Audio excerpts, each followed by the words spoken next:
Okay, inshallah, everybody can hear me on YouTube. And if you can't hear me, just type on the screen. But I think you guys can hear me. I think I got the problem that I had earlier fixed.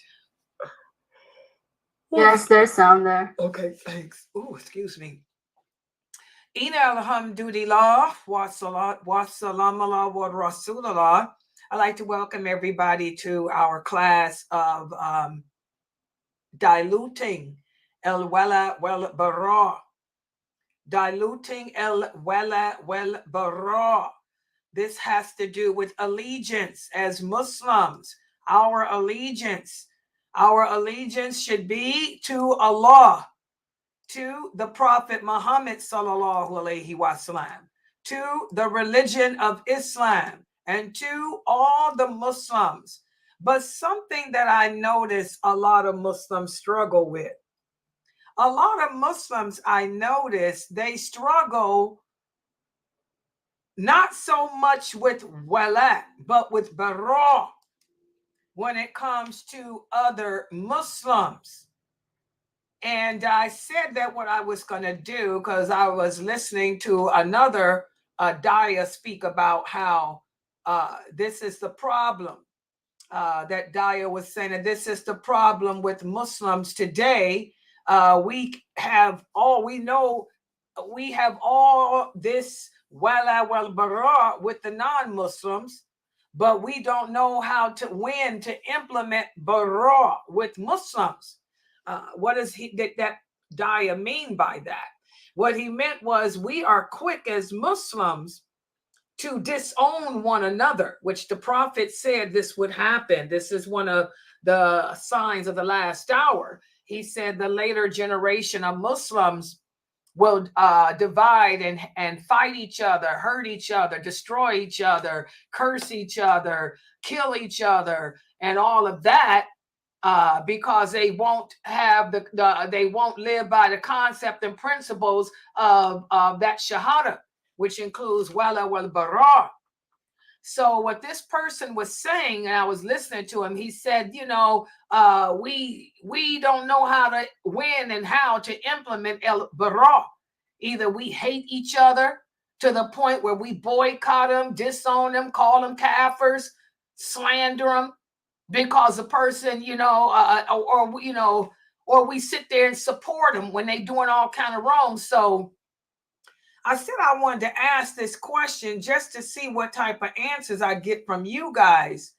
Under what type of circumstances should we implement el bara, which is distancing regarding another Muslim? Can anyone answer that question?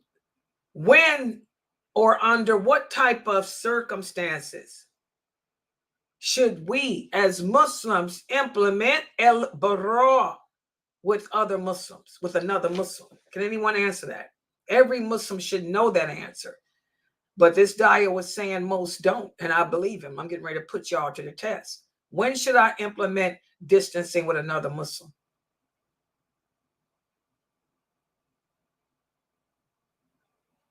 Nobody. We should distance ourselves from them whenever they are doing anything that goes against what Allah has commanded. Whenever they are being sinful at the time, then we keep away from them and not engage with them. Okay, that's a good answer. So what about this? Say, for example, but how far do we go in our el bara?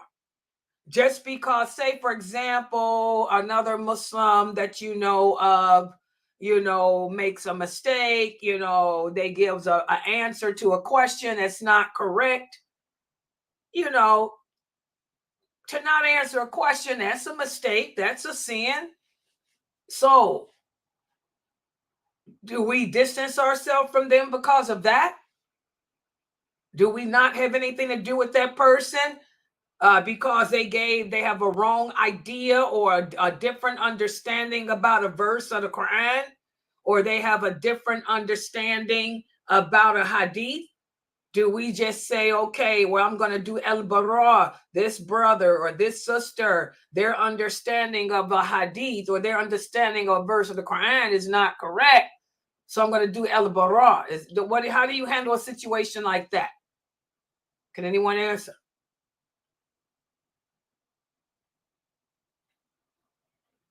Because this is the problem that we have as Muslims with each other today. We see it every day on the internet with one another. Oh, that person gave the wrong answer to a question, or that person doesn't understand. I'm teaching you guys about the Mekkah-Siddiq tafsir, the different types of interpretations of the Quran. A lot of people use opinion-based.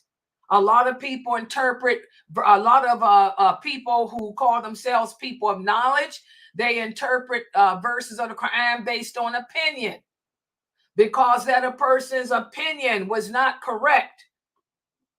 How do we distance ourselves from them? Who can answer that?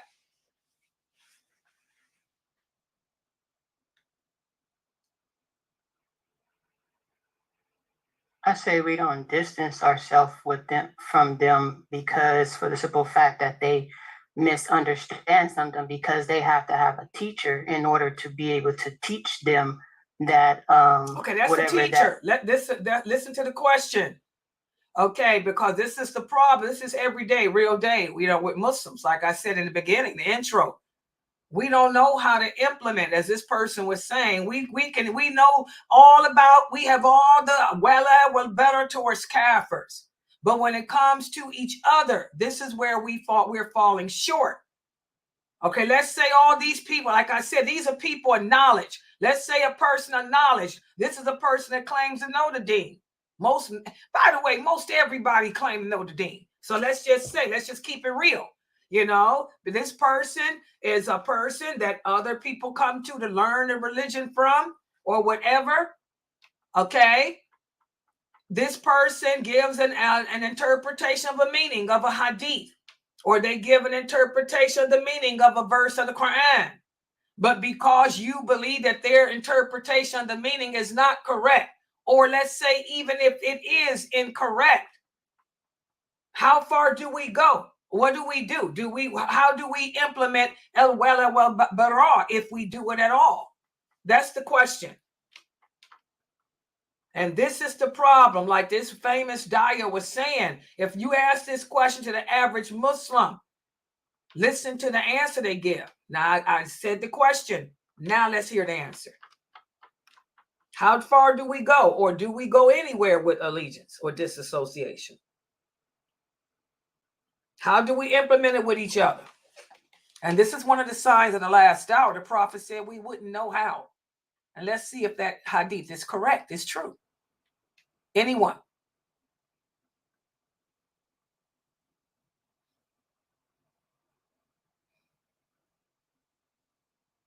I'm going to sit here all day till we get an answer. I ain't going to go on with no class. I'm going to make y'all answer this. Or we'll just sit here and y'all can look at Layla. Yes, we should keep our distance from them. But just because they gave the wrong answer, that doesn't mean that we should go around bashing them and trying to put them down. And okay, so now the answer she gave is what most Muslims today on this planet, I would say 95% of the Muslims on this planet would give that answer she gave. Oh, because this person gave a wrong answer, I'm going to distance myself from them. Really? Anybody disagree with that? Everybody believes that? Yeah, I said not to distance yourself from him, but just we don't accept that answer and that verdict that the person passed out, but everything else that they're teaching that's correctly accepted, we still learn from the person. We just don't accept that part. That's the correct answer. And this is the problem. We got Muslims boycotting each other. We got Muslims killing each other. We got Muslims slandering each other. We got Muslims distancing ourselves because you didn't agree with an answer. Is that what wala wal bara is? No. When do we implement Wala Wal Bara? Let's ask the first question again. What circumstances require El Bara? What circumstances, what situations require us distancing ourselves from another Muslim? Who can answer that? What situations or when do I distance myself from another Muslim? And I want y'all to ponder your answer. And then you can see where we're going wrong as a nation. If you truly understand, most Muslims don't understand the concept of Wala Wal Bara. That's a given. But under what circumstances do I distance myself from another Muslim? Let's ask that question again. Who can give me an answer? When do I distance myself from another Muslim, guys? This is easy. It's supposed to be. When they're adding and twisting things in our religion, and when they're like openly doing things that they shouldn't. Okay, the only time, and I want all you Muslims listening on planet Earth to me, which ain't that many. That's the problem. We listen to the wrong people. We busy listening to those progressive Muslims talk about politics and the war in Gaza and crap when we don't understand, our Aqidah. The only time we distance ourselves from another Muslim is if that Muslim is openly committing sins. And why did I put the word openly? Why did I use openly? Because that means you can see. I'm smoking cigarettes. I'm smoking weed. I'm drinking. I'm partying. I ain't wearing a hijab. That's when we distance ourselves. Or what's the other reason? There's two. If the Muslim is deliberately, if a Muslim is openly committing sins, but even before we distance ourselves, what are we supposed to do before we even distance ourselves from that person? If you see a Muslim openly committing a sin, do you just say, whoa, what should we do? Check to see if they know that what they're doing is wrong. Exactly. You got to talk to that Muslim first, because maybe they don't know it's haram to smoke a cigarette. We got a lot of idiots that smoke today. You can go to Saudi Arabia, go to the Emirates. You see people walking around with cigarettes hanging out their mouth. That man that they love, Andrew Tate, he smokes cigarettes openly. Okay? So maybe people think it's okay. You got to ask them, do they know it's wrong first? Okay, but let's say the person know it's wrong, but they're still openly sinning. Okay, so that's when you distance yourself. And what's the other reason? What's the other reason that would require me to distance myself from another Muslim? If they're openly committing a sin, or if they're what? Or if what? Apostate from the religion. No, if they apostate, they ain't even no Muslim. What's the other situation in which we distance ourselves from a Muslim? Introducing things, innovation.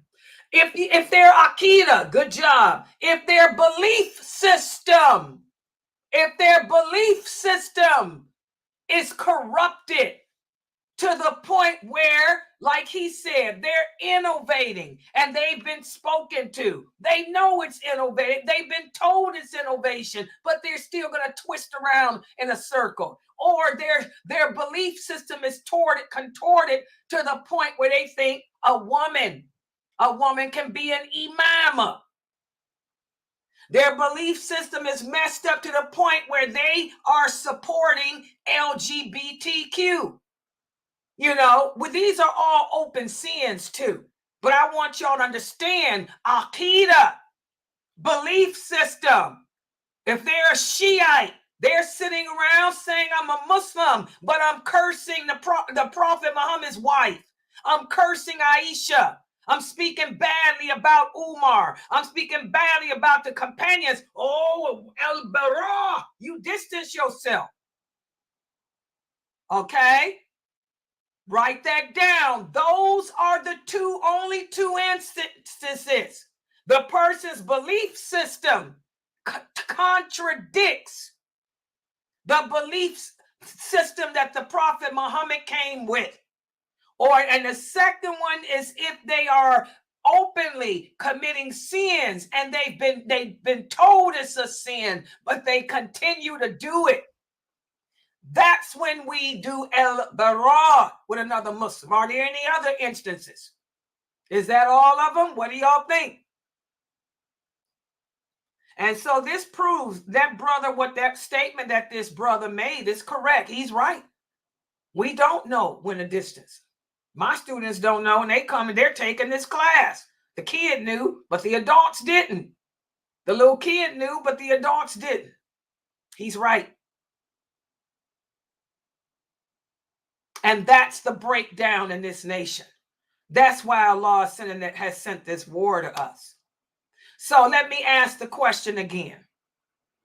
A person gives an incorrect interpretation of the meaning of a hadith, or they gave their interpretation of the meaning of a verse of the Quran, but it was not correct. Do you distance yourself from this person? Do we boycott this person? Do we discount ourselves and say this person is not to be associated with no more? Now let's get to the answer. Try to answer again now, people.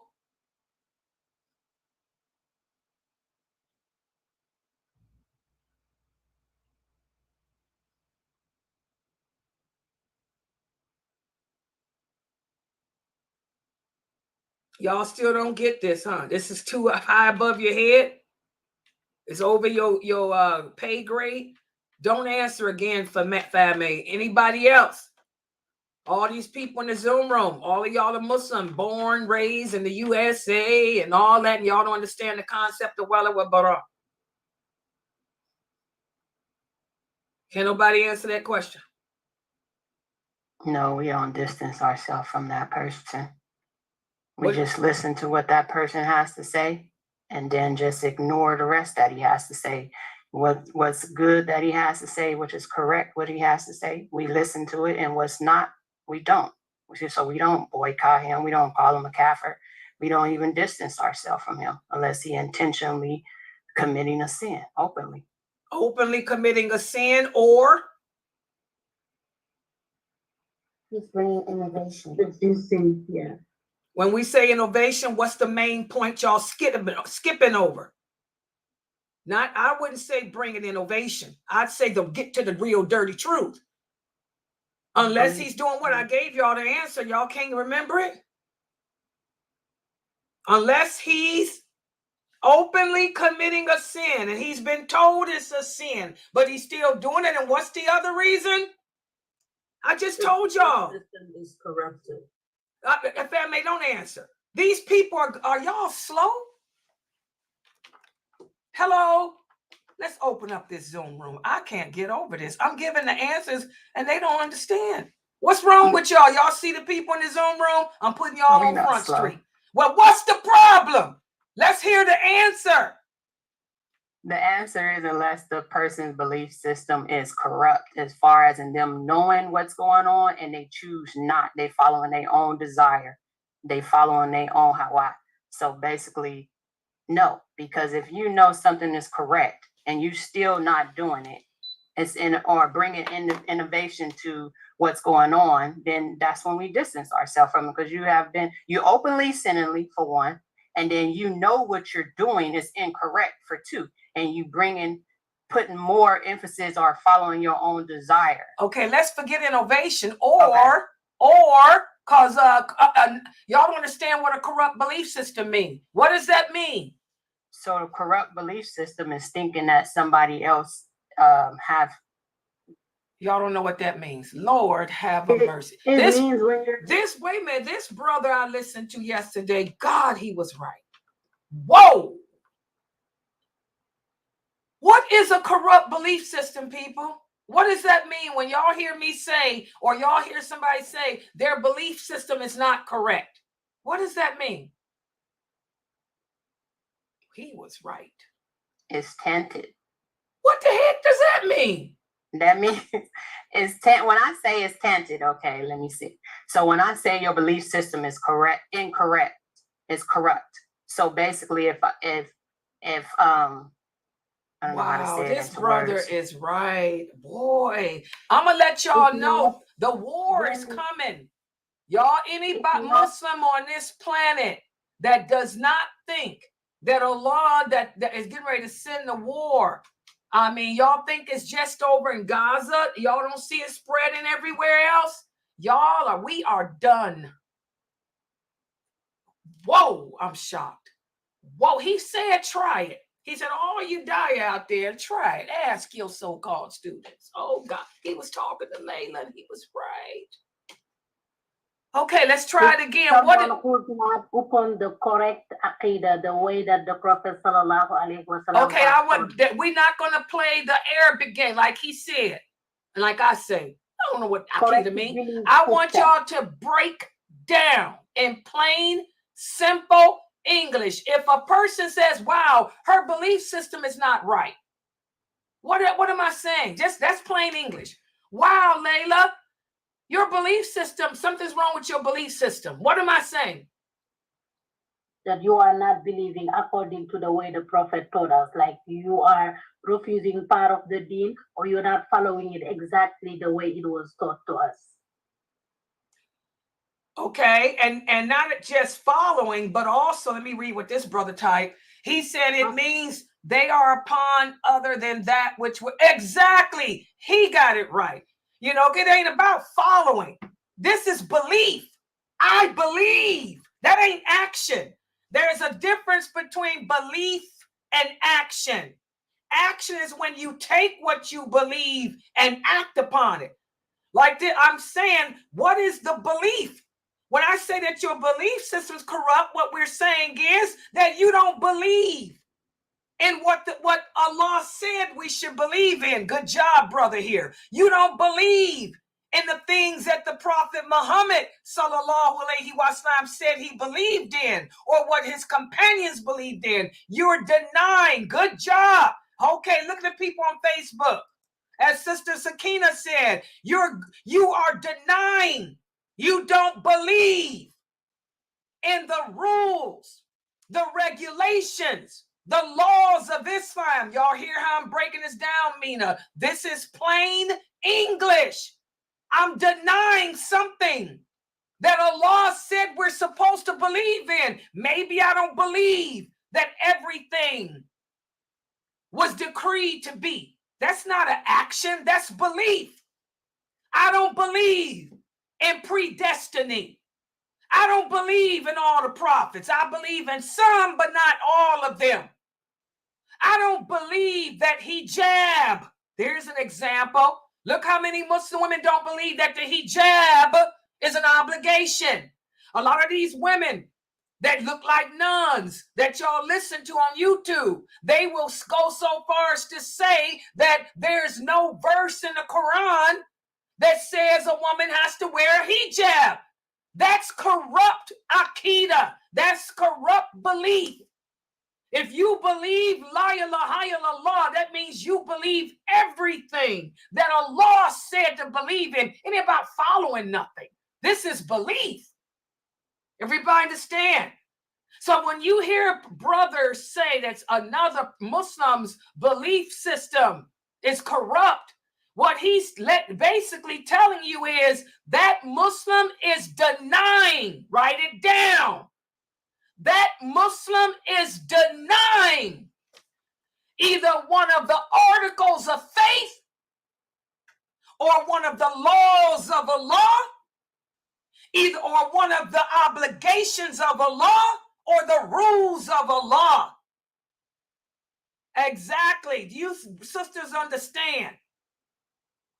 Write that down. That's what that means. Just say they're denying something that Allah said we're supposed to believe in.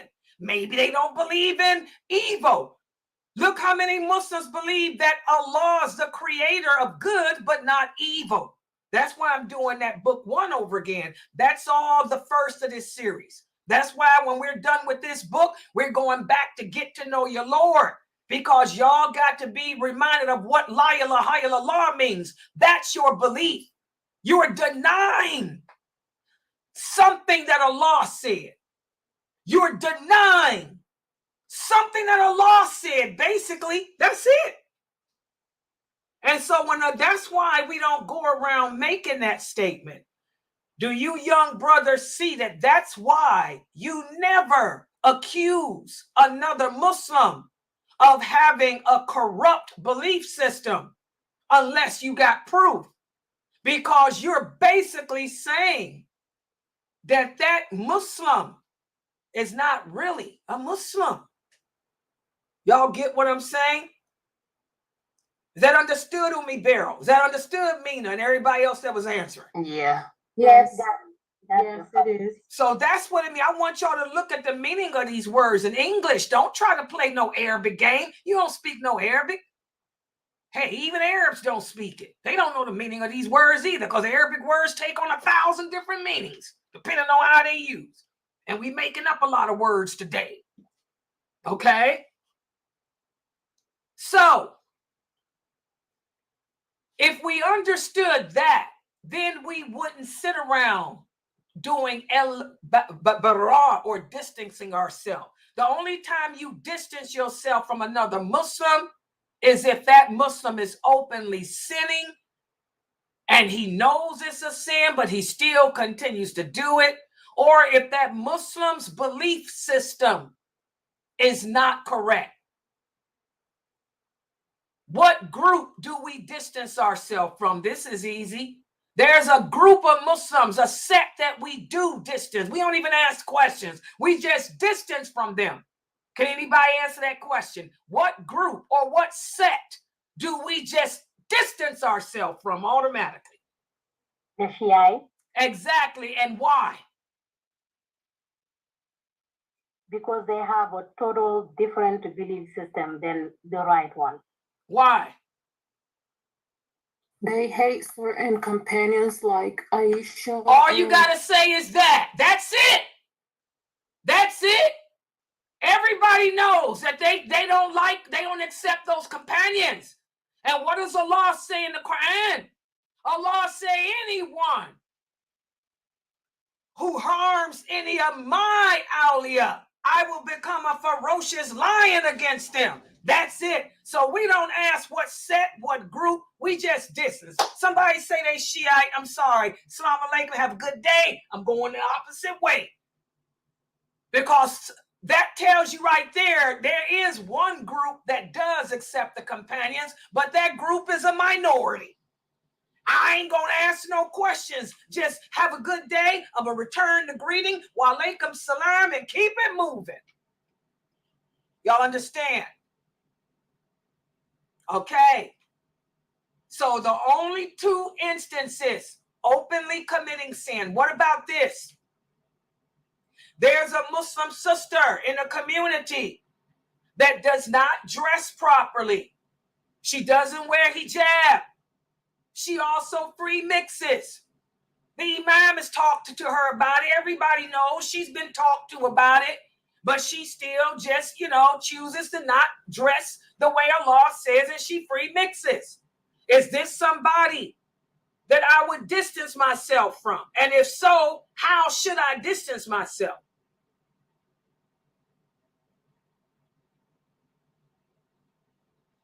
Outright, yes, it's somebody I will distance myself from until she change her behavior. If she needs anything from me, I will do so, but she's not someone that I will be befriending and hanging around with. Exactly. We still have allegiance to her. That's El Wala.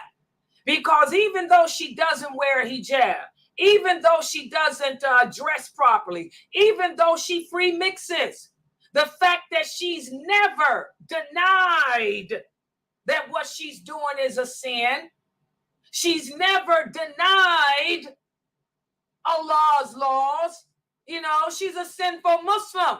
So, I'm going to help her if she ever needs help. If I know that she having a hard time, can't pay her rent, I'll send her a couple of dollars. But is she someone that I'm going to hang out with, that I'm going to have over to my house, that I'm going to go out to the shopping with?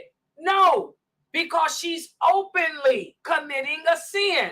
And if Allah chooses to punish her and I'm with her, you think Allah going to spare me?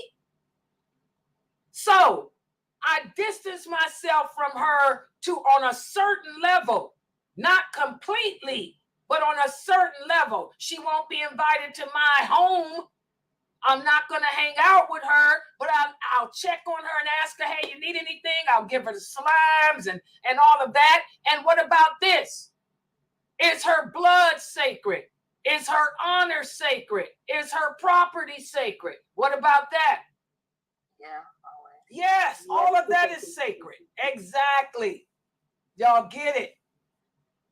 But what we see today is, especially here on YouTube, well, a lot of these famous Dawah brothers, they're slandering, they're boycotting, they're disclaiming each other because, oh, that brother said something that I don't agree with, or he doesn't understand the meaning of that hadith, or he doesn't understand. Do we just say, oh, al-bara? No. We don't do that. And that's what Muslims don't understand. That brother's honor is still good because he's a Muslim. We don't slander him. His property is still good. His blood, is haram. We don't slander him. We don't try to destroy him. Take the good from him. Keep it moving. The bad that you don't agree with, disregard it. Keep it moving. Does everybody here understand that? So, Wala Wal Bara. This is something that we're going to have to deal with every day of our lives, guys, until we die. Because we're going to be placed in situations where we're going to have to either show allegiance or disassociation to someone, to each other, and to the non-Muslims. We do better with the non-Muslims than we do with each other. And that's sad. We'll cut each other off. We'll kill each other, but we always making excuses for the kafir. We always being kind and compassionate towards them, but we have no compassion towards each other because you disagree with something I say. My honor is no longer sacred, so now you're going to attack me. You're going to slander me because you don't understand what I'm teaching. And I'm teaching you based on the Quran and Sunnah. I back up everything I teach here. I'm not teaching you no differently than any other scholars. All the scholars were teaching just what I'm teaching the way I'm teaching it. Okay? But because you don't agree with it or you don't understand, you think that you can do el-bara and my honor is no longer sacred. You can talk about me to people in a bad way, put me down over stupid stuff that I'm correct on anyway, but you just the numbskull and don't understand. We have to work on ourselves, guys. This is the problem with this ummah. The brothers do it to each other every day. You see on the internet, they killing each other every day. And the women doing it too. But we women do it in a different way. The women ain't on the internet doing it. Y'all doing it in the communities. You sisters are going around to your family, to your friends. Oh, boycott that sister. Oh, she ain't no good. I don't like her. She make me sick. We all are killing each other. And y'all think this war is going to go away? Are you crazy? It's going to hit you right here in your behind in America. Real soon. Real soon. Watch. Y'all going to say Layla was right again. Oh, yeah. All right. So we've been speaking in this class about distancing ourselves, even when it comes to something as simple as sports. As we talked about the other day, there's nothing wrong with us as Muslims, participating in sports. There's nothing wrong with us as Muslims watching sports. We talked about the conditions. As long as the people that we are watching are not showing their order. I'm going to tell you something. I saw some sick stuff the other day on some TikTok videos, whatever them videos are. Muslim men sitting around looking at those women who run track. You shouldn't have been watching them. You put out TikTok videos looking at how the women look. Oh, this woman, look at this. She's beautiful. And these women got all their bodies showing because they runners. You shouldn't have been watching that. Allah commands us to lower our gaze. So you brothers with those TikTok videos of those women in the Olympics doing the vault and gymnastics and running track, shame on you. That's one of the conditions. As long as your gaze is lowered and you're not looking at what Allah says you shouldn't look at. Okay? You brothers blew that. And just like women, like me, I don't watch the Olympics because y'all know I like a man. Sorry. I'll just admit it. I'm woman. I ain't LGBTQ. I got it going on too. Hello, rock your world. So I don't look at the Olympics. Because when I see those men with those chests, oh my God, Layla, hello. So I don't watch the Olympics at all because the men are too beautiful. Sorry, I like a man. I ain't into nothing skinny. No, I like them robust, a wolf. So I don't watch the Olympics. I know my weakness. I be done got crazy. That's what you brothers should have been doing. You should have been looking at the Olympics. Too many beautiful women on the teams competing. But sports is lawful, good and clean, if you abide by the rules of Islam. So that's what we have been speaking about. And today what I'm going to do is speak a little bit more about fandom. I fixed this computer so it should work now. Give me a second. Yeah, you sister, I like them robust too. Yeah, I don't watch that. When the men do the vaults and the men do that track and field, jumping over, girl, Layla can't watch that because I like big men. A man that can hold you. Hello, be your wolf. You brothers should have been lowering your gaze like Layla Nashiba. I didn't turn the Olympics on at all, period, because it's just not that good for me. But subhanAllah, let's look at this. Let me put this PowerPoint up. Yeah, we got to keep it real. People crazy, girl.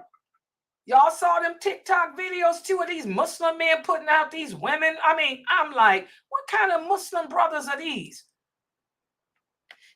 Crazy, man. Crazy. Okay, let me share this. Okay, y'all can see this and put this back.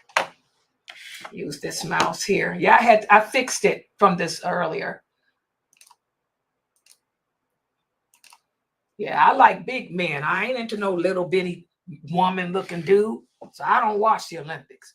Gladiators. Layla's likes gladiators. Hello. I ain't talking about the muscle, just the bigness. All right. So we're going to talk about how to navigate the balance. You can be a fan. You can be a sports fan. But everything within balance, guys. So we're going to talk about some ethical strategies that many of you Muslim brothers should have been using with these Olympics. Okay, I did. I just didn't watch them.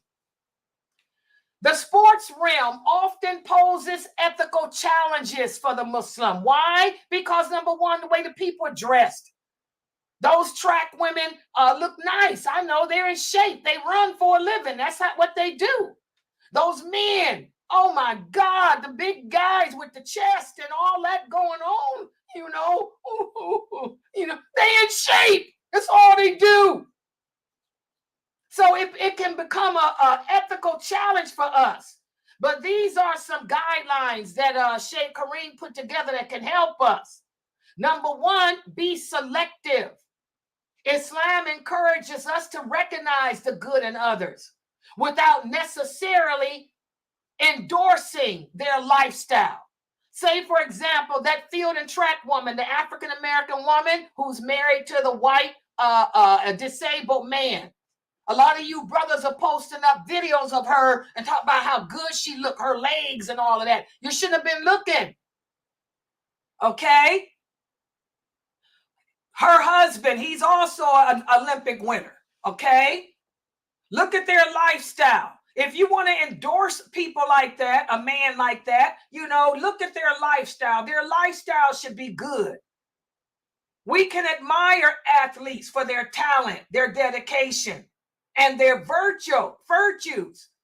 Okay, listen to what happened, what the Prophet sallallahu alaihi wasallam said. He said, Allah does not look at your appearance or wealth, but he looks at your heart, your actions. If there's an Olympic player, basketball player like LeBron gives millions of dollars to the homeless, and he donates a lot of his money, to children and to people with sicknesses. We can admire and appreciate people for that.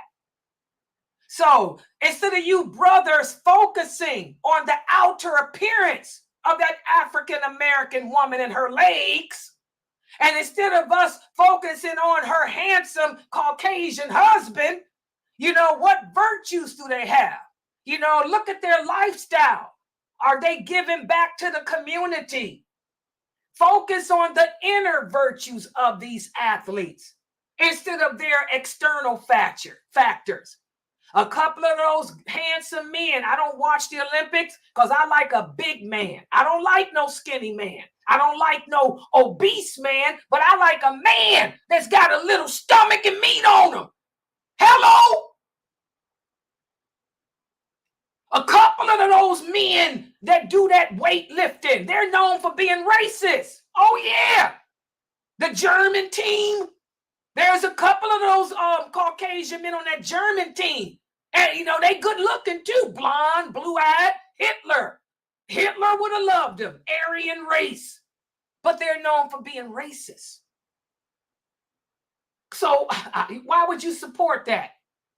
Or you look at somebody like that Andrew Tate that y'all make a big deal out of. This man is known as being a womanizer. This man is known as being a horrible individual. Why would you support him in anything? Even though he's Muslim, look at his attitude, his virtues. That's not somebody. That's not somebody that you would sit around and have appreciation for. As Muslims, we are encouraged to engage in critical thinking, especially when it comes to determining the compatibility of our actions with our faith.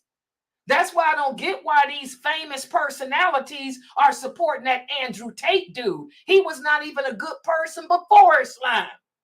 And what did the Prophet say? The best Muslims are those who had good character before Islam. This dude ain't got nothing going for him after Islam or before it. So who cares? He's not even worth discussing. Remember, Allah says in the interpretation of the meaning, "O you who believe, fear Allah, and let every soul look to what it has put forth for tomorrow. And fear Allah. Indeed, Allah is well aware of what you do." Remember, guys, we can't fool Allah. So, if you're going to support an athlete, don't just support them based on their outer appearance, the pretty legs, the nice chest, the robust. He's a wolf. He can hold me. It ain't just that. What about his virtue? He's an Aryan racist guy. He's a womanizer. He's a woman abuser. She smokes crack. She believes in LGBTQ. Also, I'm trying to put it up here. Also, Muslim fans have an opportunity to spotlight the athletes who do have good ethics. Why is it that a lot of Muslims here in Cleveland spotlight LeBron? They love that dude. That I'm not into basketball. Carmetta and them are. My mother and them are. They love LeBron. One of my brothers knows him personally. They love LeBron. They hang out with him. He comes around, hangs out with the Muslims. They say he's a nice guy. He takes care of his mom, his friends. He don't forget where he come from. He comes back to the community and puts a lot of money into the African American community. You know, we have an opportunity to spotlight the athletes who have good ethical values and who do serve as positive role models in society. Remember, guys, the Allah tells us that the prophet and the prophet sallallahu alaihi wasallam tells us the best of the people are those who are beneficial to others. They love LeBron here in Cleveland because he's helped so many people, the elderly, the children, the schools, the mosques, the hospitals, the community in general. Why do y'all think Cleveland's cost of living is so high? Cleveland's cost of living, you're going to pay $2,000 for a 2-bedroom apartment. Why? Because of LeBron. That's the difference he made. People that moved to Cleveland because of what that man has done. Okay? So again, look at their virtues, not the outer. And again, balance is essential. You should never allow your love for sports to interfere with your obligations to Allah. Okay? You don't sit there and be so engrossed in that sport that you don't do your prayers. You have to still continue with your religious duties, your family obligations, and all of that. Remember, Allah says that he doesn't give us a burden that we can't bear. So we have to fulfill our obligations. Don't be so into the fandom that it becomes your life. Just like women, a lot of women fall in love with love to the point that all you can do is think about this man. You can't function unless that man is in your life. Balance. Islam is all about balance. Okay? So you can still enjoy sports, but also fulfill your obligations to your family, to Allah and others as well. Okay? And again, Islam emphasizes the influence of role models in shaping your values. Why would you want to have a racist person or a person known as a womanizer, a person accused of rape? Here's a man accused of raping women. He got a court case pending where he's been accused by not one, not two, but many women of human trafficking. And all of that, subhanallah, why would you make a man like that your role model? Remember, Allah tells us in the Quran, in the interpretation of the meaning, and keep yourself patient by being with those who call upon their Lord in the morning and evening, seeking his reward. And do not allow your eyes to pass beyond them, desiring the life of this world.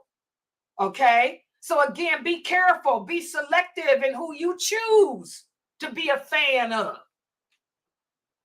That's why I really don't get this Andrew Tate stuff, that these brothers in the UK, they defending this dude, and you would think this man was some god or something. I don't even know nothing about him except he's a terrible person.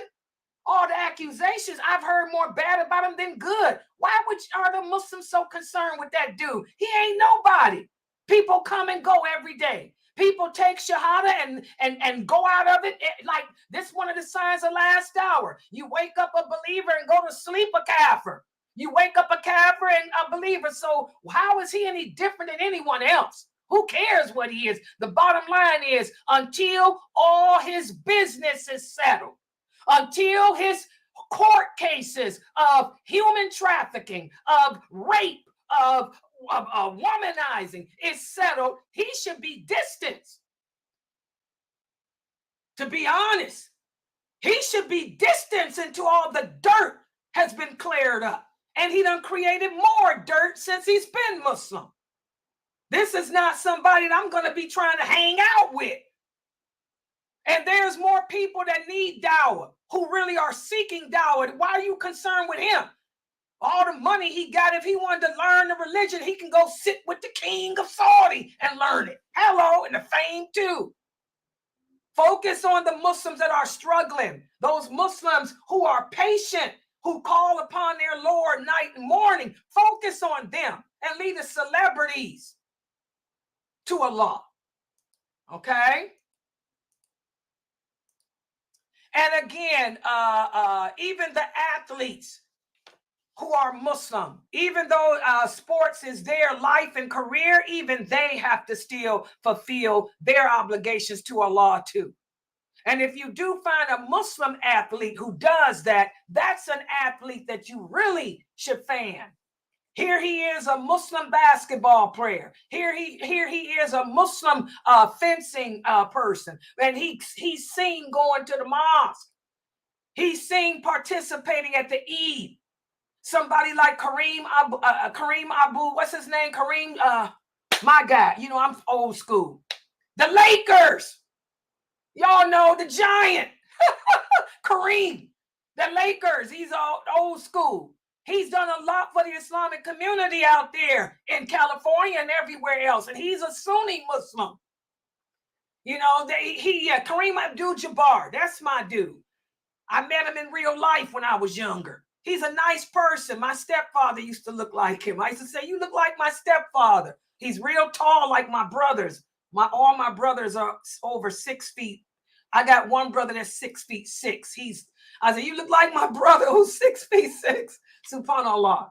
Yeah, so those Muslims that are really sports people and practicing the deen, you really want to applaud them and bring attention to them. Okay, again, Allah says in the interpretation of the meaning, cooperate in what is righteous and good. Do not cooperate in sin and aggression. And as a fan, we should be cautious not to idealize athletes based on their skills, but on their character, like Kareem Abdul-Jabbar. Nice man. I met him. I interviewed him when I was in college. I was the editor of the Cleveland State Vindicator, and I did a story. He came to Cleveland, and I interviewed him, and he was so nice because he knew it was my first story. And he was very nice brother. So again, Islam is a beautiful way of life. There's not that many restrictions for us as Muslims, but we just have to keep in mind that everything is based on character and morality, not outer appearance. You brothers with that African-American girl, y'all got her all over the internet and talking about her legs, and she is built up. She's a runner. But should she be showing those legs like that? Those legs and arms should only be seen by that handsome man she got. That Caucasian man she married to, who's also an Olympic winner. So you brothers are out of your league. Keep it moving. Okay? So I'm going to stop right here. Subhanakallahumma wa bihamdika. Ashhadu an la ilaha illa anta astaghfiruka wa atubu ilayk. Just to remind everybody, Brother Mukhtar, my cousin, is coming on. And he's going to be doing the life of Khalid bin Walid. That's going to be in 5 minutes. So what I am getting ready to do, I'm going to log out so that this stream is separate. And I'm logging back in. So y'all look for me to go live in 10 seconds. I'm just going to close this up. Then I'm coming back on live for Mukhtar, okay? So I'll be back in about 20 seconds, inshallah. Let me see. How do you end the stream? Wait a minute. Yeah, I got it, brothers are here. I'm here in here now. He's in here now. I got it now, bro. See, I'm working it. Yeah, oh, wait a minute. This is something new? He's showing me something else now. Oh,